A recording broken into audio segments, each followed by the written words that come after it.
Hi everyone, welcome to the Publishing Performance Show. I'm really happy today to be joined by John DeMato, who is a visual storytelling expert and also the founder of DeMato Productions. So thank you very much for joining me, John. Well, Teddy, thanks for the invitation. I'm looking forward to talking about some photos with you. Yeah, great.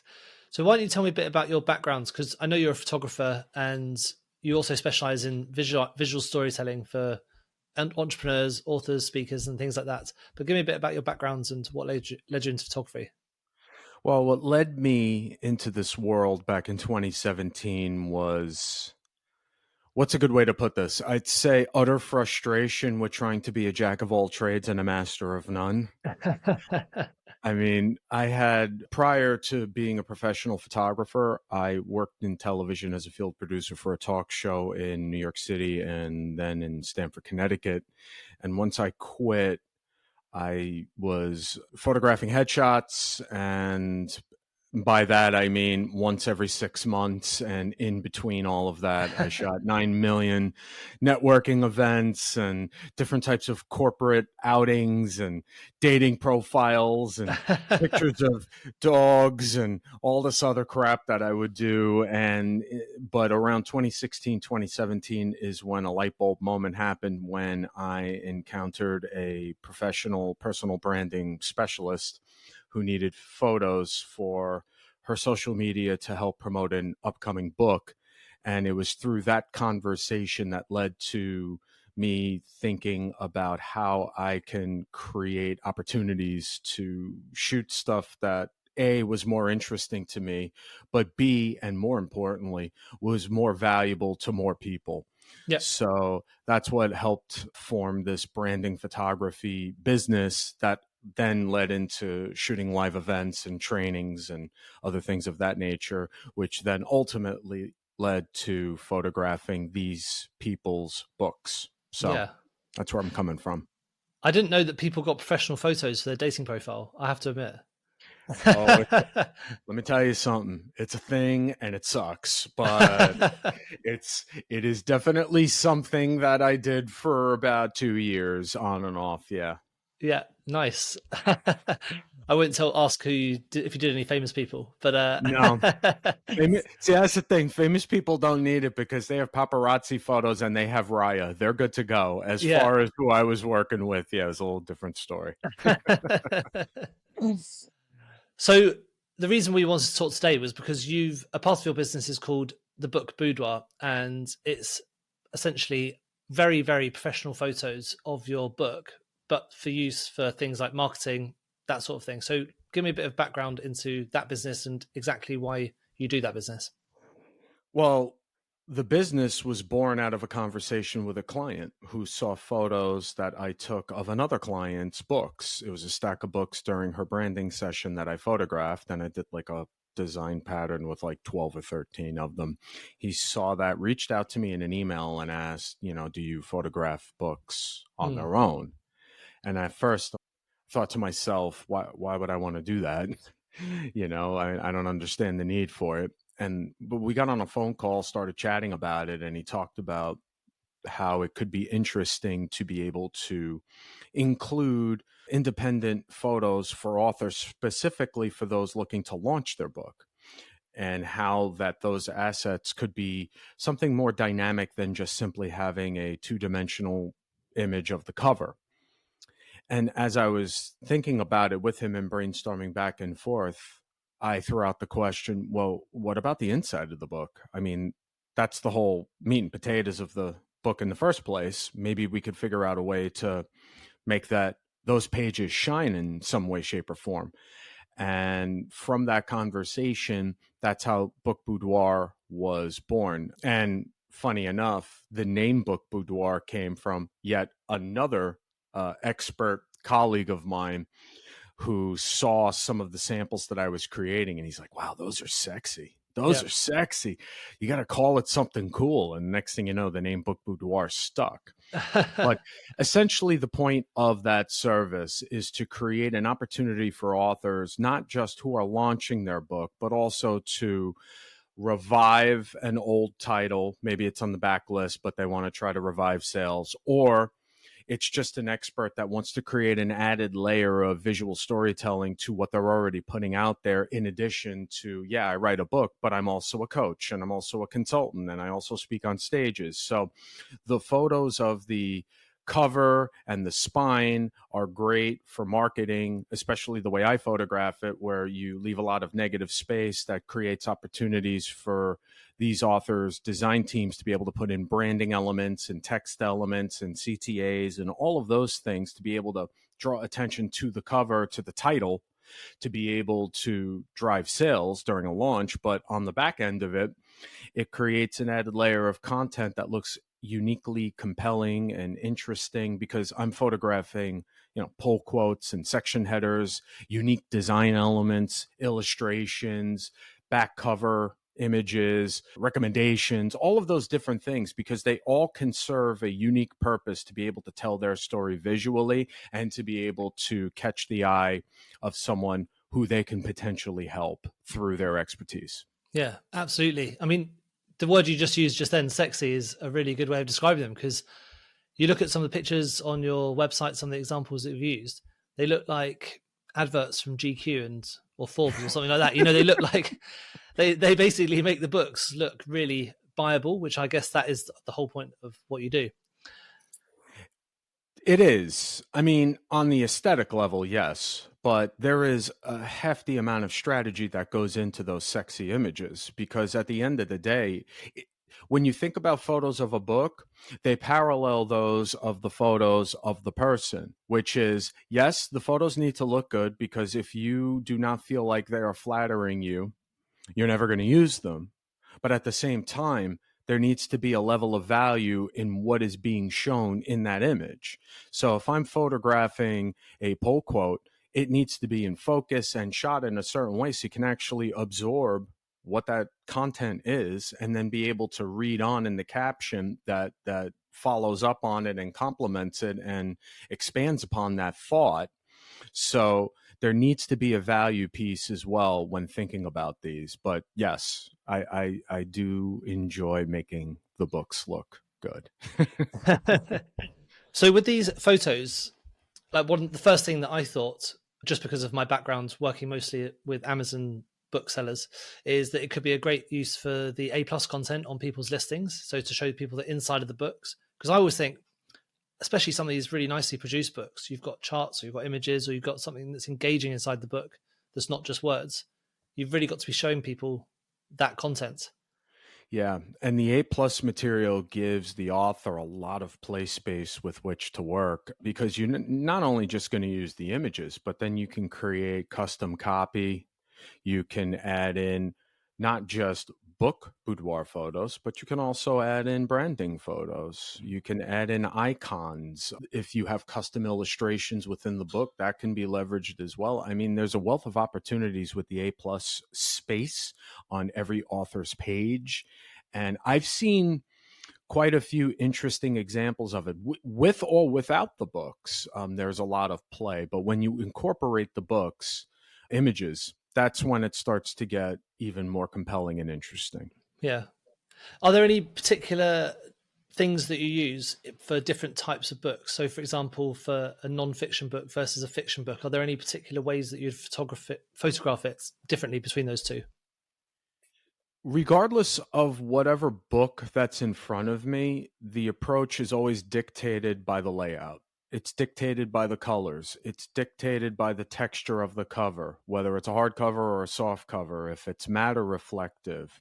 If it's a hardcover and it has a jacket, when the jacket is taken off, is there some extra flair or design? Is the title embossed? Is there a recess of it? All of those are determining factors when I'm thinking about how to photograph these books, because while a book is a book, they're not made the same. They all have their own unique qualities, just like the people who wrote them. So as a result, it's important for me to understand what I'm walking into before I photograph them, so I can have a strategy in place. And that's why I always have strategic conversations with authors about their books before I approach photographing it, so that I understand what their goal, what the book is, first of all, what kind of book am I getting? What are the design elements? All of those different things. But then also, what are the quotes that are important? What are the section headers that would be important to photograph? Chapter titles, whatever the case may be, whatever is pressing for them that is paramount to have in that portfolio, I make sure that that is in their portfolio in addition to a wealth of other opportunities for them to leverage those images. Yeah, of course. Now, with your book, with the photos, sorry, I know you've got quite a few client success stories. Let's go through a couple of examples where taking the photos has really helped to elevate either a launch or the marketing of those books? In general, my clients are excited to have these images because in many cases they didn't even know this was a thing until they realized it was a thing. Yeah. So for a lot of my clients, one of the biggest things that I hear in terms of positive feedback is these photos are not just great for the book launch, which they leverage them, all over the place in terms of their online content and as well as their website page that's dedicated to their book. But one of the other interesting things I've found in terms of how they successfully leverage these photos is that some of them actually use it when they're keynote speakers. They use it for their slides, for their presentations. They're using it and not just online content. I mean, the actual presentation, the slides are there. And they've also used it for other types of marketing assets, for PDFs that they hand out to people. So in terms of finding the flexibility, that's really where the success lies, within that creative latitude that they are afforded when they have this pile of images of the cover, the spine, as well as the inside pages. Yeah. Yeah, I can think of so many uses off the top of my head for where these would go. And yeah, I would really encourage people to go and have a look at the website, because you'll see the difference between a photo like the ones you take and the normal just A+ content that you get off something like Fiverr or something like that, which is obviously a much lower quality than what you've got. Now, with your other side of your business, you talk a lot about storytelling for consultants and trainers and serving speakers and especially authors as well. Do you think that any of those storytelling elements that you have in that side of the coaching business has translated into taking the photos? Like, do you try and get those storytelling elements into the photos themselves? Oh, 100%. Because there's a motto that I have with regards to the way that I handle anything photographically. The moment that camera comes out of the bag, the way I shoot one thing is the way I shoot everything. And by that, I mean, the goal of what I'm trying to capture is a wealth of visual variety. See, one of the biggest problems that experts have with regards to their visual assets, regardless if it's a book or if it's the space in which they work or if it's photos of themselves, is that while the photos that they do leverage online, they may look great, the problem is they don't have enough. And by that, I mean, if you want to position yourself as the go-to authority in your space, whatever space of expertise that may be, one of the ways to do that is by creating this perception of authority, by sharing a wealth of high quality, compelling images that not only showcase how you solve people's problems, but also who you are as a human being. Because regardless if you speak on stages, write books, train in a workshop environment, run 3-day masterminds, whatever the case may be, you are in the business of building relationships. And one of the ways to help build that relationship is by illustrating a full, broad spectrum of who you are, who you serve, the problems you solve, and how you solve those problems. And if you're able to do that consistently and with intention, with a strategic mindset, you are going to be able to create an online presence that is going to attract those that will resonate with you as an expert in solving their problem, and you, the human being that they can stomach being in the same room with because they feel like your personality is in line with theirs. Yeah. And obviously, because you're using the same strategy that you use for your speaking, like with the books, I thought there was quite an interesting quote that you had from your website that was, you like by working with you, for example, you'd learn how to build a powerful visual strategy that transforms your photos into genuine assets that resonates with your audience, builds trust, drives engagement. So I thought that was a really interesting thing to talk about, because a lot of people just see photos as a way of, showing people what they look like. But could you give me some examples of how you could use those photos to build that trust and drive engagement and to build that powerful visual strategy that you're talking about? Well, the whole point of what visual storytelling is to prove that what you say is true based on how you show up in your photos. So if you're telling people that you are a $30,000 keynote speaker, well, where are the photos that prove that? If you say that you're a best-selling author, where are the photos that prove that? If you're a trainer, a consultant, fill in the blank, where are the photos that prove that? Step one is being able to back up every single word that comes out of your mouth online with visuals and video as well. But in this case, we're talking about images that prove what you say is true. So that is the first fundamental step to creating a genuine relationship where these people see you as a credible leader that can be trusted to deliver on your promise. Yeah, absolutely. Yeah, I can see just by looking at really good photos compared to amateur ones, how it makes you just look much more professional, really clearly sort of gives you an idea. Sorry, go on. Teddy, can I ask you a question about that, actually? You bring up a very important point. When you look at someone who simply posts smartphone photos, which is not casting an aspersion because smartphone photos do play a role in visual storytelling for every single person.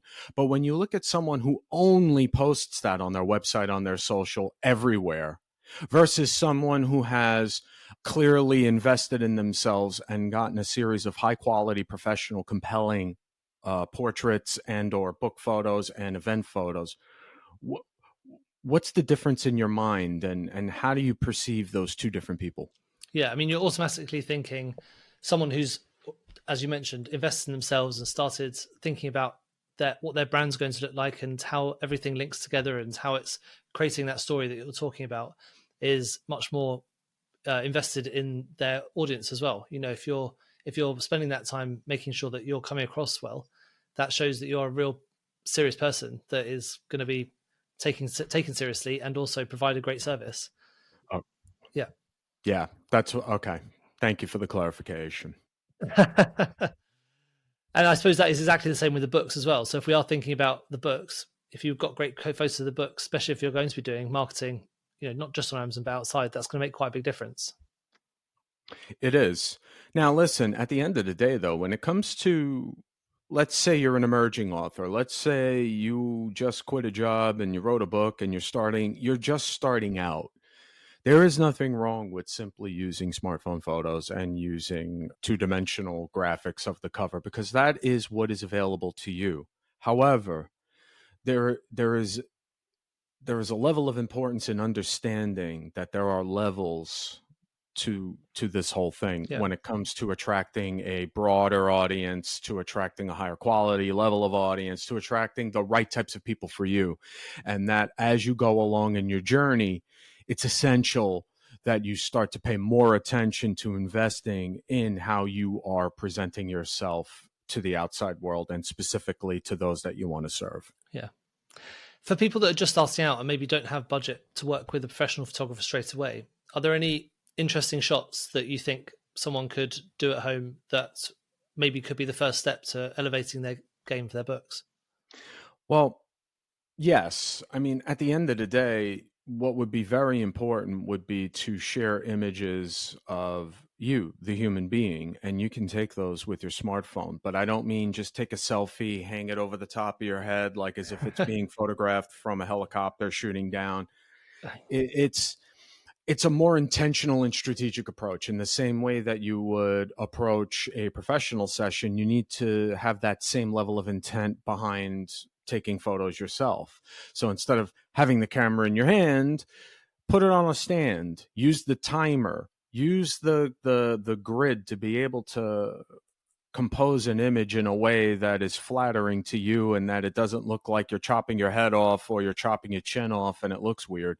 Like, don't do that. I would say look at some YouTube videos that kind of give you the basics of how to leverage a smartphone camera. And I'm talking not high level stuff where you're doing all kinds of effects and crazy things. You don't need to do that. You simply need to understand what the rule of thirds are, how to accurately compose something, how to leverage the available light that is in the room. And the good news with a phone is it's simply a couple of taps on the screen. It's not really that complicated compared to using a $7,000 professional camera in an environment.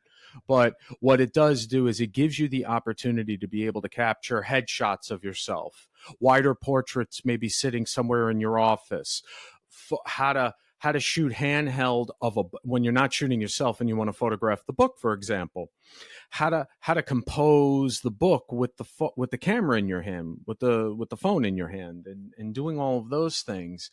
And I would say another option could be if you have pull quotes that you really like, while it is far more complicated to shoot a high level, well composed image with a smartphone of a pull quote, what you could do is grab a highlighter, highlight it, get the camera as close as you can, tap it so it's in focus, and photograph it. And you could still get away with that kind of imagery for the beginning, at least to start. And if you just do those simple things and you have that intent behind it, it's okay to start that way. Yeah, brilliant. Now, working with you, what's that process look like? Is there a difference between working with a non-fiction or a fiction designer? Do people need to come in person, or is it a case of just sending you the book and seeing what happens? Generally speaking, the way that for a Book Boudoir session, a client will reach out to me, say that they have a launch coming, they have their books, and they want to talk about what it would look like. We get on a strategy call. First of all, we define how many books they'll be sending me, how many copies of the title, because I have different levels of service that I can photograph one cover, I can photograph up to 5 covers or up to 10 covers. And the reason why that variety exists is because the more books I have, the more opportunity there is to create interesting and compelling compositions by leveraging the title, the spine shots, and give them a wealth of options visually for them to leverage in different places across their entire online presence for the launch. And then the next level is figuring out, as I had mentioned earlier, are there any particular quotes or illustrations or custom graphics or anything, section headers, whatever the case may be, that they definitely want photographed. That goes at the top of the list. And then everything else, I am going through the book and finding eye-catching section headers and pull quotes that I know can be leveraged for them in different ways, specifically for online content. I mean, obviously, all of it's important. It's in the book. If it wasn't important, it wouldn't be in the book. So that clearly, that level is already taken care of. But it's about thinking about finding those catchy phrases and interesting quotes that definitely catch readers' eyes, and those I will photograph on my own and then hand that in as part of the portfolio. Great. Well, thanks so much for coming on. I mean, it's been fascinating to hear about photographing books, because you never think it's going to take as much effort as it does, but you can just see in the final quality of the outputs what a difference it makes having these professional photos taken. So yeah, thanks for explaining your process. Absolutely. It was my pleasure. So if people want to get in touch with you, where's the best place for them to do that?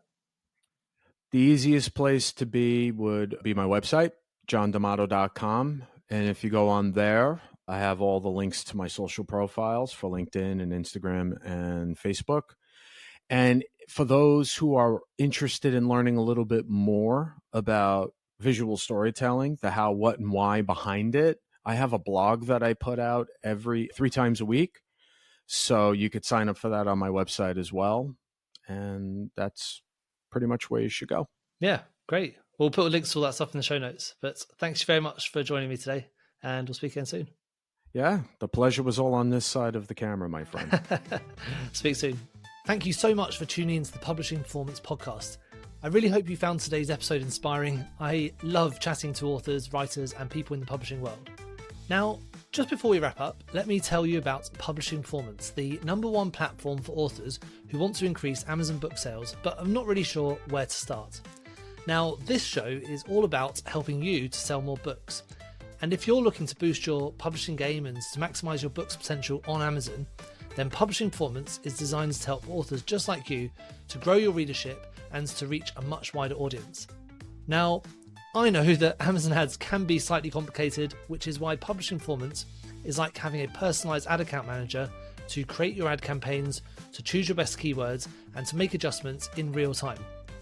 Now, if you're investing in ads, you really want to make sure that your investment is being used effectively, and Publishing Performance does just that. It aims to make your budget go further, improve your organic rank, and target keywords more effectively. Just go to publishingperformance.com to get started with Amazon ads for just $1.